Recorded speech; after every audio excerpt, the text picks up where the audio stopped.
Israel inapanga kufanya mauaji kwa kiongozi mwingine wa Hamas ambaye amechukua nafasi ya Yahya Sinwar.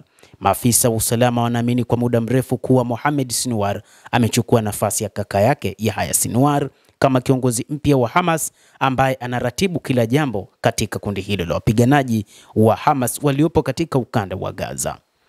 Jeshi la Israel mnamo Jumanne limejaribu kufanya mauaji kwa kiongozi huyo Mohamed Sinwar katika kombora katika hospitali huko Khan Yunis huko Gaza, duru ziliambia The Jerusalem Post, lakini hawakuweza kufanikiwa.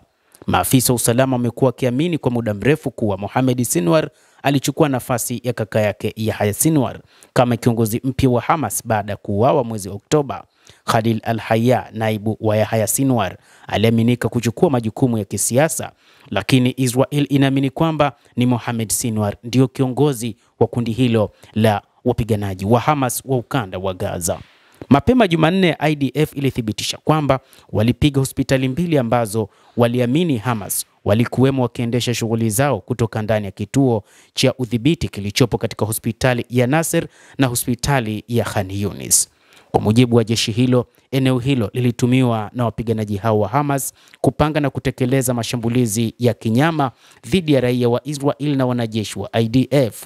Hata hivyo, wanaamini kwamba Mohamed Sinwar hatakuwa radhi kuona kaka yake ameuawa, na hivyo lazima atapanga kila aina ya mkakati kuhakikisha mashambulizi dhidi ya Israel.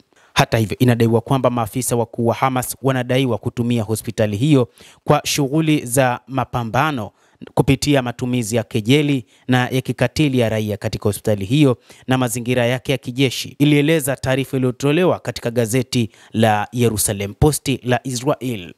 Kabla ya kombora hilo, hatua nyingi zilichukuliwa ili kupunguza hatari za kuwadhuru raia, ikiwa ni pamoja na matumizi ya risasi sahihi, uchunguzi wa angani na taarifa za ziada za kijasusi, jeshi la Israel lilithibitisha.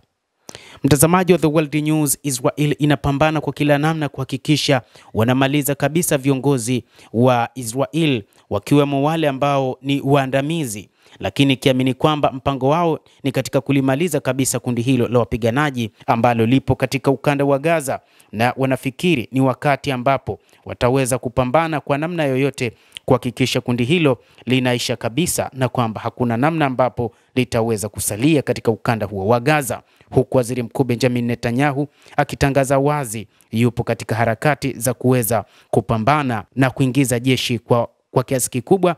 Na ikumbuka katika siku za hivi karibuni alitamka kwamba atachukua jeshi la akiba kuliingiza katika mapambano katika eneo hilo la ukanda wa Gaza, na kwamba mpango ni kuhakikisha kundi hilo linaondoka kabisa.